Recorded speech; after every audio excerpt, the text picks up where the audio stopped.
Among some people, there's a big confusion between the term equality and equity. Equality means the state of being equal to everyone else by being given the same rights, the same resources, and the same opportunities as everybody else, regardless of a person's individual circumstances, whether it be lower economic status or whether it be physical limitations. A good example would be the ability to have a good quality education. The second term is equity. Now, before giving you the definition, I'm not talking about economic equity in what your home is worth, for example. That kind of equity means what you owe on your mortgage, let's say $400,000, and what your home is actually worth now, which may be $500,000 if you sold it. Your equity there is what it's worth, $500,000, versus what you owe, $400,000. So your equity is $100,000 in your home. We're not talking about that kind of equity. We're talking about a social equity. And the definition of a social equity is creating opportunities for all people, no matter what their economic or physical limitations may be, to reach equality in successfully reaching the same goals that everybody is entitled to meet.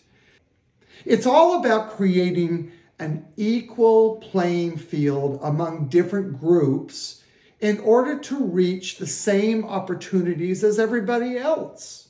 For example, if the equality is that everybody is entitled to a good education from preschool through high school, let's say that that is the goal of equality for everybody.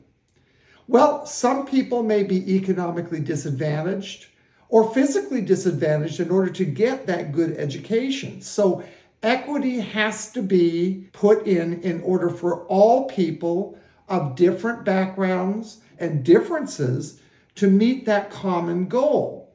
So equity would be, for example, if a person lives, let's say 3 miles away, in order to get to that school, the government will offer free bus services for anyone living more than 2 miles away from their school in order to get to that school.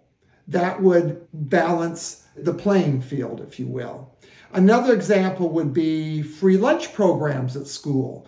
For those who are economically disadvantaged, some cannot afford the food during lunch, and therefore the government will provide free lunch programs and maybe even free breakfast programs for those students attending school in order for everybody to be able to eat during the day. Equity.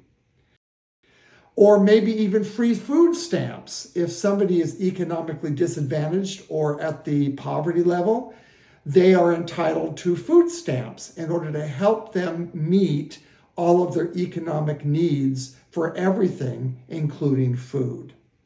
Another example of equity would be for the American Disabilities Act that allows those that are unable to walk very far to have handicapped placards or physically disabled placards in order to park closer to the store so they don't have to walk as much as those who will park farther away who are physically able to do so. So in summary, creating equity to achieve equality for common goals that everybody is entitled to meet among all people is a wonderful goal, but it can create controversy, and that, my friends, is another topic of discussion for another video. So just stay tuned for that.